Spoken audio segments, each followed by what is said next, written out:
நாங்கள் உங்களை வரவேற்கிறோம். கண்டிப்பாக கர்த்தர் இந்த நாளிலே நமக்கும் பெரிய காரியங்களை வைத்திருக்கிறார். நம்மோடு கூட பேசுகிற தேவனாய் இருக்கிறார். யார் யார் எங்கிருந்து வந்திருக்கிறீங்களோ உங்களை ஒருத்தரையும் நாங்கள் பேர் பேராக நாங்கள் வரவேற்கிறோம். அநேகர் இந்த சேனலை நீங்க பாக்குறீங்க, சப்ஸ்கிரைப் பண்ணாம பார்க்காதீங்க. தயவு செய்து நீங்க புதிதாக வந்திருப்பீர்களானால் பழைய ஆட்களாக இருந்தாலும் சரி நீங்க சப்ஸ்கிரைப் பண்ணிட்டு பார்க்குமாறு நான் உங்களை கேட்டுக்கொள்கிறேன். நேற்றைய தினத்துல நம்ம ஒரு நல்ல ஒரு டாபிக்கை நம்ம டிஸ்கஸ் பண்ண கர்த்தர் நமக்கு உதவி செய்தாரு. கர்த்தர் சொல்வதை செய்யுங்கள். அதாவது கர்த்தர் சொன்னதை நம்ம செய்யும் போது எப்படி நமக்கு ஒரு விடுதலை கிடைக்குது. நோவாவை பத்தி பார்த்தோம், மிகாயா, அந்த மாதிரி நிறைய பேதுரு, இப்படிப்பட்ட ஆட்களை பத்தி நம்ம நேற்று பார்த்தோம். இந்த நாளிலும் ஒரு வித்தியாசமான டாபிக்கை நம்ம கேட்க போகிறோம். ஒவ்வொரு நாளுமே ஆவியானவர் நம்மோடு கூட பேசுகிறத உணரலாம். ஒவ்வொரு நாளுமே கர்த்தர் நமக்காக வைத்திருக்கிற ஒவ்வொரு காரியங்களையும் நம்ம உணர்த்தப்பட்டவர்களாக கடந்து செல்வோம். கண்டிப்பாக ஆண்டவர் பேசும்போது, வேதத்திலிருந்து பேசும்போது அது நமக்காகவே பேசுகிறார். சோ இன்னைக்கு எடுத்த நான் டாபிக் பார்த்தீங்கன்னா, இந்த நாளில நான் எடுத்துக்கொண்ட டாபிக் பக்தி உள்ளவர்கள். சோ இந்த பக்தி உள்ளவர்கள் என்ற ஒரு டாபிக் எடுக்கும் போது நான் நிறைய முறை இந்த டாபிக்கை பத்தி பேசியிருந்தாலும் இன்னைக்கு வித்தியாசமான முறையில நான் பேச போகிறேன். ஏனென்றால் கண்டிப்பாக இந்த பக்தி என்பது எல்லாருக்கும் தேவை. உலகத்துல நிறைய பேரை பார்க்கிறோம். எப்படி பக்தி, ரொம்ப பக்தி போல அவங்க எப்படி போறாங்க, மலைக்கு போயிட்டு வராங்க போல, வேற எங்கேயோ ஊருக்கு போயிட்டு வராங்க போல, கடவுளை தேடிக்கிட்டு போயிட்டு வராங்க போல. சோ அவங்களுக்குள்ள ஏதோ ஒரு பக்தி இருக்கிறது. அதனால அவங்க எங்கெங்கயோ தேடி போயிட்டே இருக்கிறாங்க. சோ கர்த்தர் நம்மள எப்படி சொல்றாரு, என்ன பண்றாரு, பக்தி உள்ளவர்களை என்று பார்க்கும்போது உலகத்துல நிறைய பேர் இருக்கிறாங்க. மினிஸ்டர்ஸ் இருக்கிறாங்க, பிரைம் மினிஸ்டர்ஸ் இருக்கிறாங்க, அப்புறம் பாத்தீங்கன்னா ராஜாக்கள் இருக்கிறாங்க, பிரபுக்கள் இருக்கிறாங்க, டாக்டர்ஸ் இருக்கிறாங்க, என்ஜினியர்ஸ் இருக்கிறாங்க, ஐடி ஒர்க்கர்ஸ் இருக்கிறாங்க. இவங்களுக்கு எல்லாமே ஒரு பேர் இருக்குது.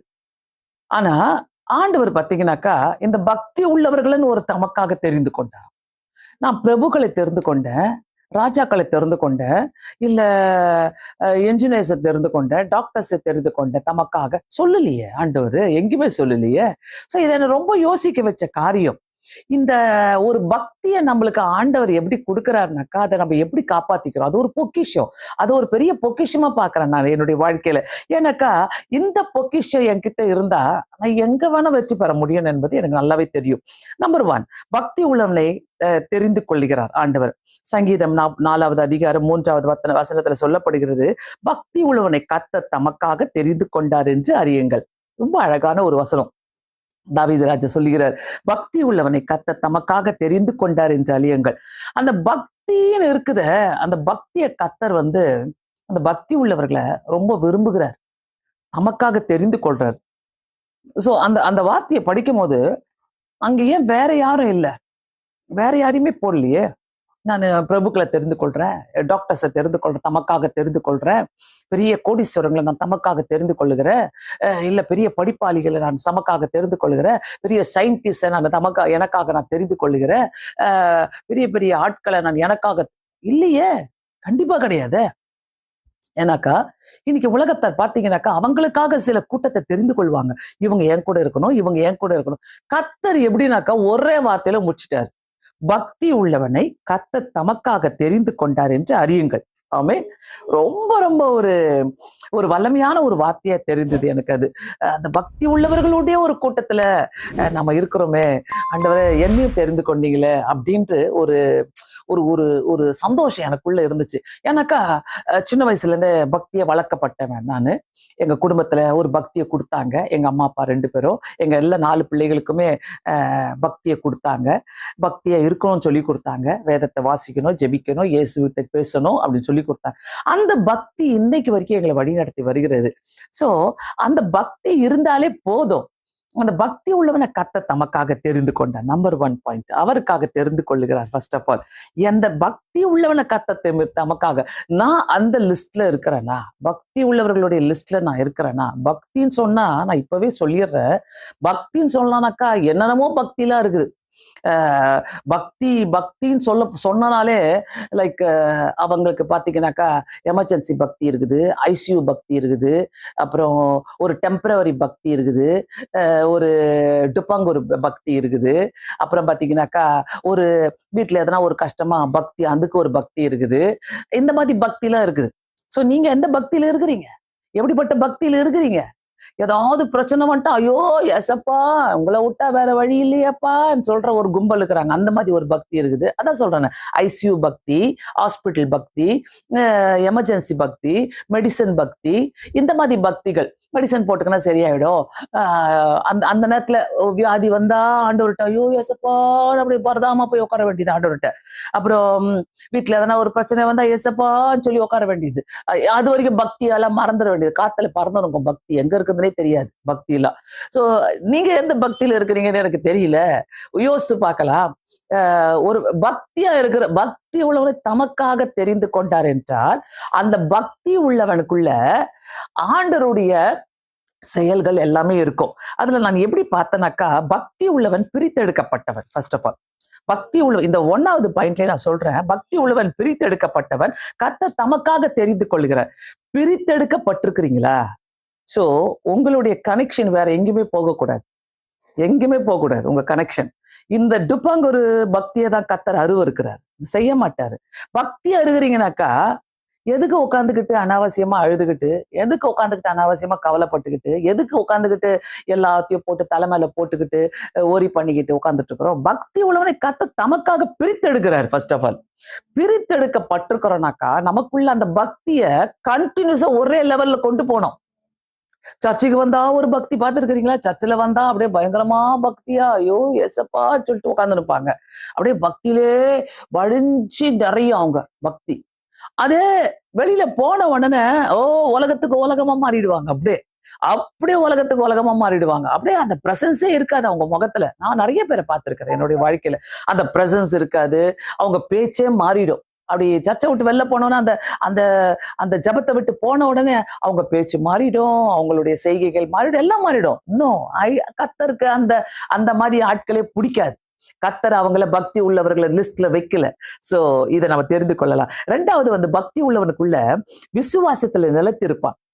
இது கடவுளை முழுமையாக நம்பி விசுவாசத்துல நிலைத்திருப்பான். அவனுடைய வாழ்க்கையில பாத்தீங்கன்னா விசுவாசம் எக்கச்சக்கமா அப்படி போயிட்டே இருக்கும்.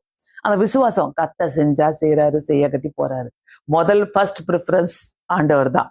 அந்த பக்தி இருக்கும். 3வது காரியம் பாத்தீங்கன்னாக்கா, பரிசுத்த ஆவியில நடத்தப்படுவான். ஆமென். மாம்ச இச்சைகளை வென்று வாழ்வான். அவனுக்குள்ள அந்த மாம்ச இச்சைகள், அதாவது ரொம்ப அப்படியே உலகத்தை நாடி போயிட்டே இருக்கிறது, உலக பிரகாரமான அன்பை தேடிக்கிட்டு உட்காந்துட்டு இருக்குது. அது திருமணம் ஆனவங்களா இருக்கட்டும், திருமணம் ஆகாதவங்களா இருக்கட்டும், வாலிப பிள்ளைகளா இருக்கட்டும், யாரா இருக்கட்டும். என் கணவன் என்ன நேசிக்க மாட்டானா, இதுவும் பாத்தீங்கன்னாக்கா ஒரு இச்சையான காரியங்கள் தான்.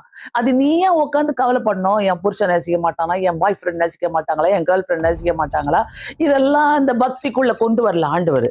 நீ ஆண்டவரை நேசி, எல்லாரும் உன்னை நேசிப்பாங்க. என்னுடைய கான்செப்டே அதுதான். நான் என்னைக்குமே உட்காந்து கவலைப்பட்டதே இல்லை. இவங்க நேசிக்கல, அவங்க நேசிக்கல, என் புருஷன் நேசிக்கல, என் பிள்ளைங்க நேசிக்கல, ஐயோ யாருமே யாரும் வேணாம் ஆண்டவரே, நீ உங்களை நான் நேசிக்கிறேன், எல்லாம் என்ன ஆட்டோமேட்டிக்கா நேசிக்கும். அவ்வளவுதான். இது நிறைய பேருக்கு தெரிய மாட்டுது. அவங்க என்ன பண்றாங்க, இந்த பரிசுத்த ஆவியில நடத்தப்படுறதை விட்டுட்டு அவங்க தங்களுக்குள்ள இப்படி மாம்ச இச்சைகளுக்குள்ள, உலகத்தின் இச்சைகளுக்குள்ள தங்களை உட்பகுத்தி கொண்டு அவங்க பக்தியின் வேஷத்தை போட்டு நடித்து கொண்டிருக்கிறார்கள். அது தவறு. ஆண்டவர் கேட்கிற ஒரு விஷயமே, நீ பரிசுத்த ஆவியினால நடத்தப்பட வேண்டும். 4வது காரியம் பாத்தீங்கன்னாக்கா, உண்மையாக ஜெபிப்பவனா இருப்பான். உண்மையான ஒரு ஜெபம் அவங்களுக்குள்ள இருக்கும்.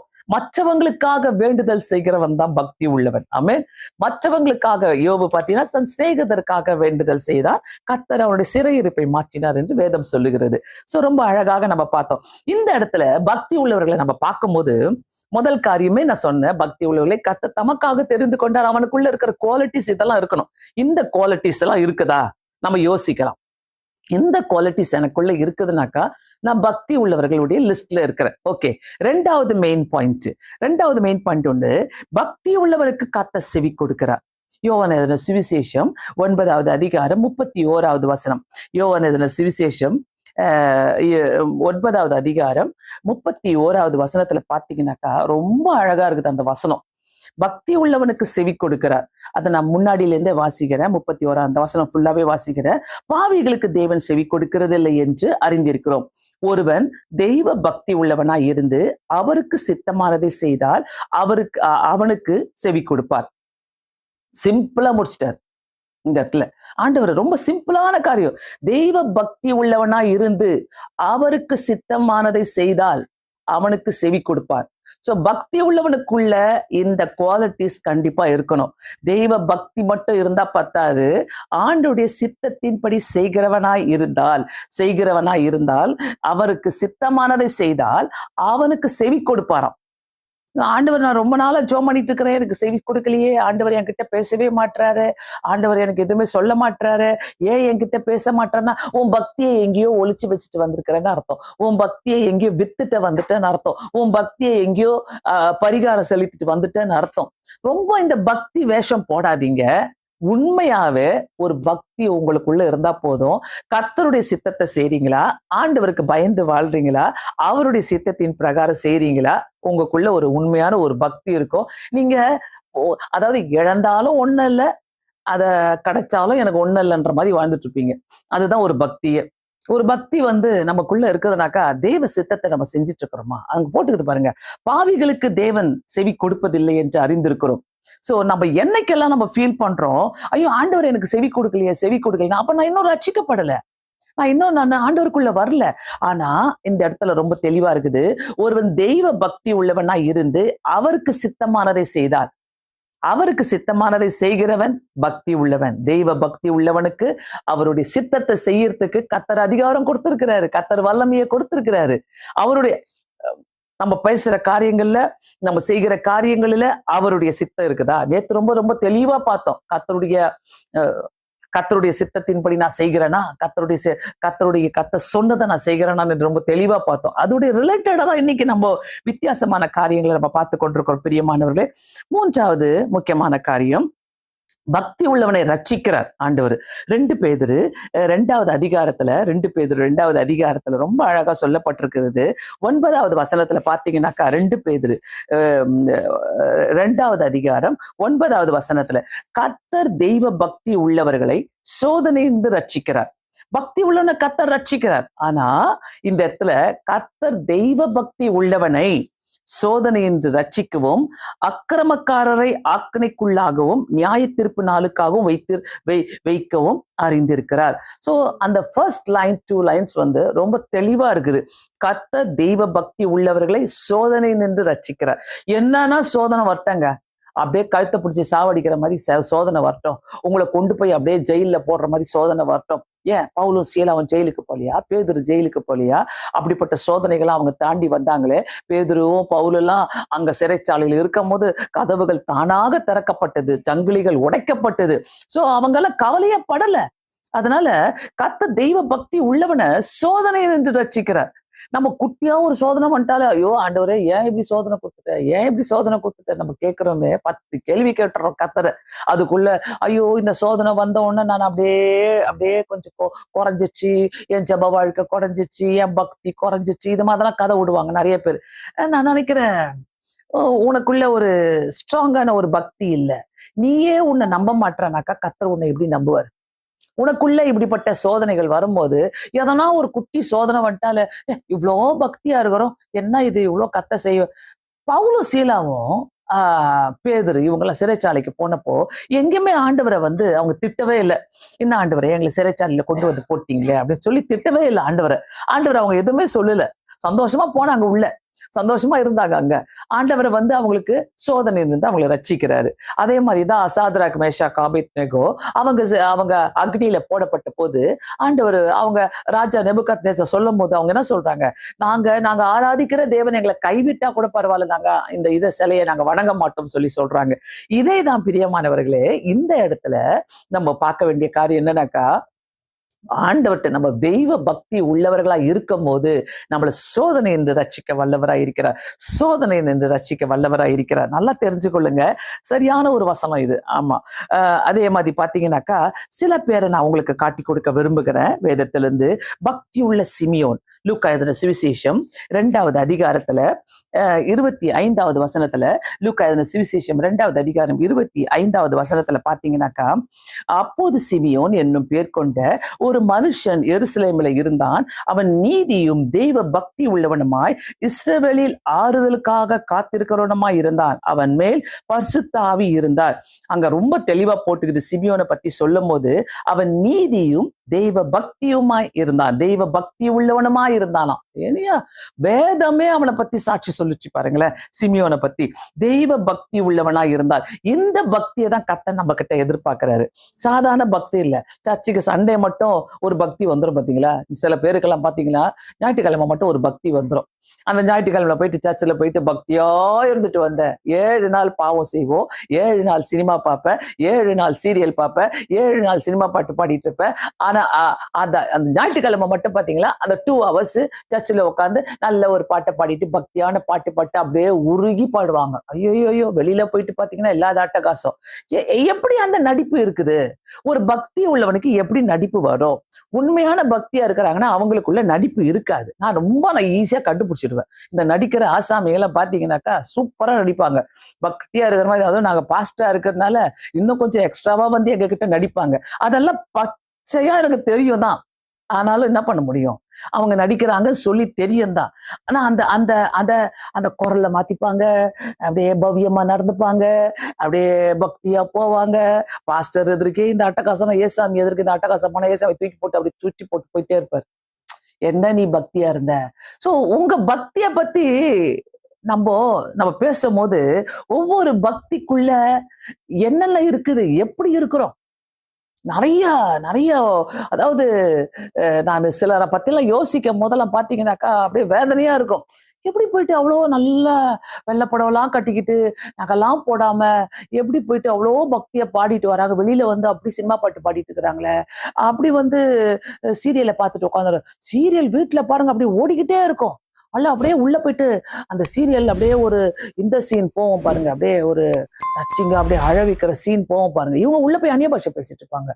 அந்த சீனை பார்த்துட்டு அப்படி நிறைஞ்சிட்டாங்களாம். இங்க ஒரே ஒரு ஒரு துக்கமான ஒரு செய்தி போயிட்டு இருக்கும். இத மாதிரிலாம் நான் பார்த்திருக்கிறேன். அப்படியே சிலர்லாம் பாத்தீங்கன்னாக்கா அப்படியே விட்டு கொடுத்துருவாங்க. அந்நிய பாஷையில ஏஞ்சி காலையில ஜெபிப்பாங்க, அப்படியே பக்தியா பாடுவாங்க. சாயங்காலம் பாத்தீங்கன்னாக்கா அதுக்கப்புறம் பாத்தீங்கன்னாக்கா அவ்வளவுதான், அவுத்து விட்ட கழுத மாதிரிதான் அவங்க போயிட்டு என்ன வேணா பாடுவாங்க. எந்த மாதிரி பக்தி எனக்குள்ள இருக்குது? கர்த்தர் இருதயத்தை பார்க்கிறவர். அந்த பக்தி உள்ளவனை தமக்காக தெரிந்து கொண்டிருக்கிறார். எப்படிப்பட்ட பக்தி இருக்குது? டுப்பாங்கோர பக்தியா, ஏமாத்துற பக்தியா, ஐசியூ பக்தியா, எமர்ஜென்சி பக்தியா, பிரச்சனை வந்தா பக்தியா? அந்த பிரச்சனை வந்தா ஒரு பக்தி வந்துடும். எக்ஸாம் வந்தா ஒரு பக்தி வந்துடும். அது வரைக்கும் ஜாலி. எக்ஸாம் முடிஞ்சு ரிசல்ட் வர வரைக்கும் ஒரு பக்தி. அப்புறம் அந்த ரிசல்ட் பாஸ் ஆயிட்டோமா, அவ்வளவுதான், அவுத்து போட் முடிஞ்சிருச்சு, அவ்வளவுதான், நம்ம இஷ்டம் தான். இப்போ அவ்வளவுதான், சீரியல் பாரு, எல்லாத்தையும் பாரு, போ அப்படியே இதுக்குள்ள போயிட்டு வா. செல்போனும் கையுமாவே இருப்பாங்க. அந்த ரிசல்ட் வர வரைக்கும் ஆண்டவரே ஏசப்பா நான் உமக்காக சாட்சியா வாழ்வேன், நான் உமக்காக சாட்சியா வாழ்வேன். என்ன சாட்சி? இதா சாட்சி? போயிட்டு அதுக்கப்புறம் ரிசல்ட் வந்தோம். ஆண்டவர் நல்ல உன்னை நம்பிதானே ஆண்டவர் ரிசல்ட் தர்றாரு. அவரை ஏமாத்துறோம்ல. அப்போ ஆண்டவர் உன்னை நம்பிதானே ஆண்டவர் நன்மைகளை செஞ்சிருக்கிறாரு. அவரை ஏமாத்துறோம்ல. எல்லாம் மைண்டுக்குள்ள இருக்குதுங்க. இந்த மைண்டை வந்து ஆண்டவருக்குன்னு நீங்க டியூன் பண்ணி வச்சுட்டீங்கன்னா அது ஆண்டவருக்காக தான் இருக்கும். என் மைண்டுக்குள்ள நான் டியூன் பண்ணி வச்சிருக்கிறேன், இதெல்லாம் எனக்கு கிடையாது, உலகத்துல இருக்கிற இந்த காரியம்லாம் எனக்கு கிடையாது, எனக்கு சினிமாவோ சீரியலோ சினிமா பாட்டோ ஆண்டவரே இதெல்லாம் எனக்கு கிடையாது, நான் ஒதுக்கி வச்சிருக்கிறேன், இது எனக்கு வேண்டாம் ஆண்டவரே. வேண்டாத காரியங்கள், குடியோ சிகரெட்டோ போதை பொருட்களோ இதெல்லாம் கிடையாது. எனக்கு பக்தியா இருக்கணும். ஆனா ஏமாத்துற பக்தி எனக்கு இருக்கக்கூடாது. நிறைய பேர் ஏமாத்துவாங்க. ஐயையோ ஏமா பக்தின்னு சொல்லிட்டு உண்மையாகவே பக்தி இல்லாதவங்களை கூட நம்பிடலாம். இந்த பக்தின்னு சொல்லிட்டு ஏமாத்துறவங்க இருக்கிறாங்க பாருங்க, அட்டகாசம் பண்ணுவாங்க. அவங்களுடைய அட்டகாசம் எல்லாம் பயங்கரமா இருக்கும். அவங்களுடைய விசுவாசமே இருக்காது. உள்ளுக்குள்ள ஒரு விசுவாசம் இருக்காது. எல்லாம் பிரச்சனையே தான். எல்லாம் மாம்சமா சிந்திக்க வேண்டியதுதான். மாம்சமான எல்லாத்தையும் மாம்சமா யோசிச்சுக்கிட்டு ஒரு பக்தி நமக்குள்ள இருக்குதுனாக்கா உலகத்தை தூக்கி உள்ள வச்சுக்கிட்டு எப்படி நம்ம பக்தியா இருக்க முடியும்? Think about it. கண்டிப்பா நம்ம யோசிக்க வேண்டியவர்களா இருக்கிறோம் பிரியமானவர்களே.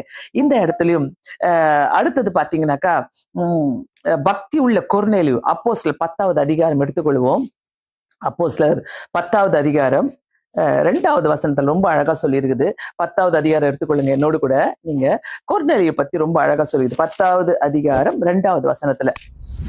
2வது வசனத்துல, அப்பொழுது அவன் தெய்வ பக்தி உள்ளவனும் தன் வீட்டார் அனைவரோடும் தேவனுக்கு பயந்தவனுமாய் இருந்து ஜனங்களுக்கு மிகுந்த தர்மங்களை செய்து எப்போதும் தேவனை நோக்கி ஜெபம் பண்ணி கொண்டிருந்தான். இது உண்மையான பக்திங்க. கொர்நேலியு பாருங்க, கொர்நேலியு என்ன பேர் கொண்ட ஒரு மனுஷன் செசரியா பட்டணத்துல இருந்தான். அவன் தேவ பக்தி உள்ளவனும். எடுத்த உடனே அவனுக்கு சொல்ற பேரை, அவன் படித்தவன், அவன் நல்லா நல்லா இருக்கிறவன், பெரிய வீட்டுல இருக்கிறவன், நல்லா சம்பாதிக்கிறவன் எல்லாம் சொல்லல.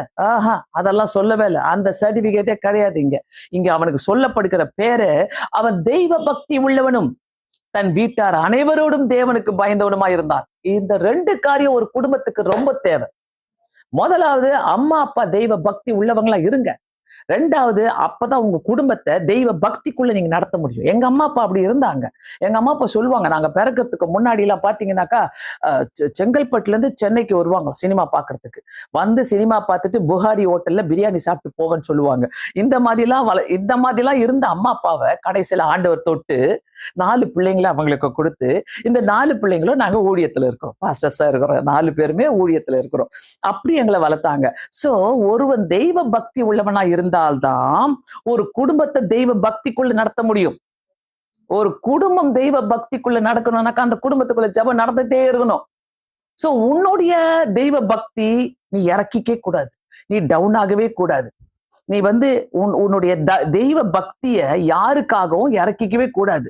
நீ தெய்வ பக்தியா இருக்கிறியா, உன்னுடைய உலகத்தை தூக்கி ஓரமாவை, உன்னுடைய ஆசைகளை தூக்கி ஓரமாவை, உன்னுடைய தேவைகள் தூக்கி ஓரமாவை. ஆண்டவரே, இவ்வளோ லக்ஸூரியஸா நான் திங்க் பண்ணக்கூடாது. எஸ் சுவாமி, நான் இப்படி வாழணும், நான் அப்படி இருக்கணும், நான் இப்படி செய்யணும், இப்படி என் உலகத்திலே நான் தான் பெரிய ஆளா இருக்கணும், உலகத்திலே குடும்பத்திலே நான் தான் பெருசா இருக்கணும், குடும்பத்திலே நான் தான் இப்படி வாழணும்னு சொல்லிட்டு அந்த மாதிரி லக்ஸூரியஸ் புத்தி நமக்குள்ள வேண்டான்ற நான்.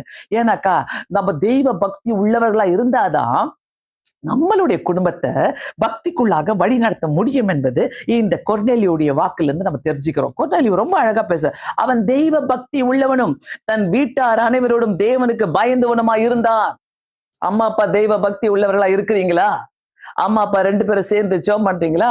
எங்க அம்மா அப்பாவை நான் பார்த்தேன். எங்க அம்மா அப்பா 2 பேருக்கு அவங்க முழங்கால் போட்டு ஒரு நாளைக்கு 3 தடவை 4 தடவை ஜெபம் பண்ணிருந்த நான் பார்த்திருக்கிறேன். இன்னைக்கு நானும் என்னுடைய கணவரும் முழங்கால் போட்டு நாங்க ஜெபம் பண்றோம். எங்க பிள்ளைங்க எங்களை பார்த்திருக்கிறாங்க. அவங்களுடைய வாழ்க்கையில அதை ஃபாலோ பண்ணுவாங்க.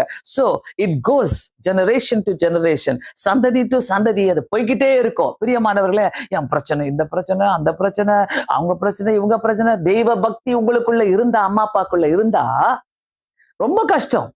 நீங்க பணக்காரா இருந்துடலாம், நீங்க பெரிய சாதனையாளர்லாம் இருந்துடலாம், நீங்க பெரிய சயின்டிஸ்டா இருந்துடலாம். ஒரு பக்தியா இருக்க முடியுமா? சவாலுங்க. ஒரு ஆளு பக்தியா இருந்த போதுங்க வீட்டுக்குள்ள எல்லாரையும் பக்தியா ஆக்கலாம். ஆனா நீயே வழுவி போகிற ஆளா இருக்கிறனாக்கா, நீயே விழுந்து போகிற ஆளா இருக்கிறனாக்கா யாரையுமே பக்திக்குள்ள நடத்தவே முடியாது. ஆனா கொர்நேலியு தன்னுடைய குடும்பத்தை கூட வீட்டார் அனைவரோடும் தேவனுக்கு பயந்து இருந்து ஜனங்களுக்கு மிகுந்த தர்மங்களை செஞ்சார்களாம். அப்போ அவர் எவ்வளவு பெரிய ஆளா இருந்திருப்பாரு. ஜனங்களுக்கு தர்மங்களை செய்த பக்தியா இருந்ததுனாலதான் அவர் தர்மங்களை செஞ்சார் ஆண்டவருக்காக. சோ தர்மம் செஞ்சுட்டா நிறைய பேர் நினைச்சிட்டு இருக்கிறோம் இன்னைக்கு பக்தியா இருக்கிறோம்ட்டு. இல்ல, நீ பக்தியா இல்லாம தர்மம் செஞ்சுன்னா உன்னுடைய தர்மத்தை தூக்கி கத்தர் குப்பை தொட்டில தான் போடுவாரு, வேற எங்கேயும் போட மாட்டாரு. அதனால பக்தி வேற, தர்மம் வேற. தர்மத்துல நம்ம போறோம்னாக்கா அங்க ஆண்டவரை பத்தி நம்ம சொல்லதான் நம்ம போறோம். அந்த இடத்துல ஆண்டவரை பத்தி கொடுக்கணும்னாக்கா சிலர் என்ன பண்றாங்க, அதை ஒரு ஒரு கடமைக்காக செஞ்சிடறாங்க. ஓகே, என்கிட்ட நிறைய இருக்குது, நான் இதை கொடுத்துறாங்க. நோ, கத்தர் அப்படி விரும்பல. உன்னுடைய பக்தியை தான் கத்தர் பாக்குறாரு. உன்னுடைய தர்மம் முக்கியம் கிடையாது கத்தருக்கு, உன்னுடைய பக்தி தான் முக்கியம். அந்த வசனத்துல அடங்கி இருக்கிற கொர்நேலியுடைய ஃபேமிலிய உண்மையாகவே ஐ ரியலி அப்ரிஷியேட். கொர்நேலியுடைய ஃபேமிலி பாத்தீங்கன்னா ஒரு பக்தி உள்ள குடும்பமா இருந்ததுங்க. 100ல ஒரு குடும்பம், 1000ல ஒரு குடும்பம் தான் பக்தியா இருக்கும் இந்த உலகத்துல. அந்த மாதிரி குடும்பங்களை கத்தர் விரும்புகிற தேவனா இருக்கிறார். ஹல்லேலூயா. உண்மையாகவே எனக்கு ரொம்ப பிடிச்சிருந்துச்சு. ஏன்னா ஆண்டவர் ஒரு குடும்பங்களை எவ்வளவு நேசிக்கிறார்ல. அந்த நேசிக்கிற குடும்பங்கள்லாம் தெய்வ பக்திக்குள்ள இருப்பாங்க. நேசிக்கிற குடும்பங்கள்லாம் ஆண்டவரை விட்டு விலக மாட்டாங்க. நேசிக்கிற குடும்பங்கள்லாம் ஆண்டவருக்காக எதையாவது செஞ்சுக்கிட்டே இருப்பாங்க. ஓகே, அடுத்தது பாத்தீங்கன்னாக்கா பக்தி உள்ள அனனியா. அப்போஸ்தலர் 22வது அதிகாரம் என்னோடு கூட எடுத்துக்கொள்ளுங்கள். அப்போஸ்தலர் 22வது அதிகாரம் 12வது வசனத்துல, அப்போது தெய்வ பிரமாணத்தின் படியே பக்தி உள்ளவனும் அங்கே குடியிருக்கிற சகல யூதராலும் நல்லவன் என்று சாட்சி பெற்றவனுமாகிய அனனியா என்னும் ஒருவன். அனனியா தான் சவுலுடைய வாழ்க்கையில, சவுல் என்ற பவுலுடைய வாழ்க்கையில பெரிய காரியங்களை செய்தவர், வழி நடத்தினவர். சோ அவனுக்கு அங்க பேர் என்ன போட்டுக்குதுனாக்கா, பக்தி உள்ளவனும், வேத பிரமாணத்தின் படியே பக்தி உள்ளவனும் அங்கே குடியிருக்கிற சகல யூதராலும் நல்லவன் என்று சாட்சி பெற்றவனமா இருந்தான். பிரியமானவர்களே, ஒரு பக்தி உங்களுக்குள்ள இருக்குதுனாக்கா கண்டிப்பாக ஒரு சாட்சி அங்க இருக்கும். சாட்சி உள்ள வாழ்க்கை அங்க இருக்கும். சாட்சி உள்ள வாழ்க்கையை நம்ம வாழ்ந்துட்டு இருக்கிறோமா? எப்படிப்பட்ட வாழ்க்கையை நம்ம வாழ்ந்துட்டு இருக்கிறோம்? பக்தியை கர்த்தர் நம்ம விரும்புகிறார். அதனாலதான் நான் சொல்றேன், நம்மளுடைய வாழ்க்கையில கர்த்தர் விரும்புகிற ஒரு பெரிய அதிசயமே பக்தியை தான் விரும்புகிறார். நிறைய குடும்பங்கள்ல இன்னைக்கு பக்தியே கிடையாது, பர்சனல் லைஃப்ல பக்தியே கிடையாது. ரொம்ப ரேர் வாலிப பிள்ளைங்க இன்னைக்கு கர்த்தருக்காக எழும்புறது ரொம்ப வெரி ரேர். வாலிப பிள்ளைங்க எழும்பி வந்து வல்லமையா ஜெபம் பண்றது. உனக்காக கர்த்தர் ஒரு ஊழியத்தை உன்னுடைய ஆலயத்துல கொடுத்திருக்கிறாரா? உனக்காக சில காரியங்களை ஆண்டவர் உன்னுடைய வேலையை வைத்திருக்கிறாரா? போய் நில்லுங்க, போய் நில்லுங்க ஆண்டவருக்காக. அதுதான் உங்களுடைய பக்தி. அன்னைக்கு பாஸ்டருக்காக போய் நிக்காதீங்க. ஐயோ ஆண்டவரே, எனக்கு ஒரு சான்ஸை கொடுத்துருக்கிறீங்களே, எனக்கு ஒரு ஆப்பர்ச்சுனிட்டி கொடுத்துருக்கிறீங்களே, கண்டிப்பாக நான் வந்து நிக்கிறேன் ஆண்டவரே சொல்லும் போது கர்த்தர் கண்டிப்பா நம்மளுடைய குடும்பங்களை எடுத்து உபயோகப்படுத்துகிற தேவனா இருக்கிறார். கொர்நேலியு வந்து ஒரு பெஸ்ட் எக்ஸாம்பிள் நம்மளுக்கு. அனனியா வந்து ஒரு பெஸ்ட் எக்ஸாம்பிள். அந்த இடத்துல வந்து நின்று அவன் பாருங்க, அனனியா என்னும் ஒருவன் என்னிடத்தில் வந்து நின்று சகோதரனாகி சவுலை பார்வையடைவாக என்றான். அந்நேரமே நான் பார்வையடைந்து அவனை ஏறிட்டு பார்த்தேன். சவுல் சொல்றாரு, சவுல் என்ற பவுல் சொல்றாரு. அனனியாவை வைத்து, அவனுக்குள்ள இருந்த பக்தியை வைத்து கடவுள் அவனை எப்படி உபயோகப்படுத்துறாரு பாருங்க. உனக்குள்ள ஒரு பக்தி இருந்தா கர்த்தர் உன்னை எடுத்து உபயோகப்படுத்துவாரு. கர்த்தர் அப்படியே பொம்மை மாதிரி வச்சிருக்க மாட்டார். நீ பக்தியா இருக்கிறனாக்கா நோவே. கண்டிப்பா கர்த்தர் பாருங்க, அந்த இடத்துல சவுலுக்கு பார்வை அடைந்தேன் என்று அவனை நான் ஏறிட்டு பார்த்தேன்றார் பவுல் சொல்றாரு. அப்கோர்ஸ் அங்க சவுலுன்னு போட்டுக்குது. பவுல மாறும் போது அவனுக்கு கண்ணு தெரியாத நேரத்துல அங்க பார்வை அடைவாயாக என்றார். சோ பக்தி உள்ளவனுக்கிட்ட கர்த்தருடைய ரகசியங்கள் இருக்கிறது. பக்தி உள்ளவனுக்கிட்ட கர்த்தருடைய கிருபைகள் இருக்கிறது. பக்தி உள்ளவனுக்கிட்ட ஆண்டவர் அவங்களை வைத்து அநேக அற்புதங்களை செய்வார். அல்லேலூயா. சோ எந்த பக்தியில இருக்கிறீங்க?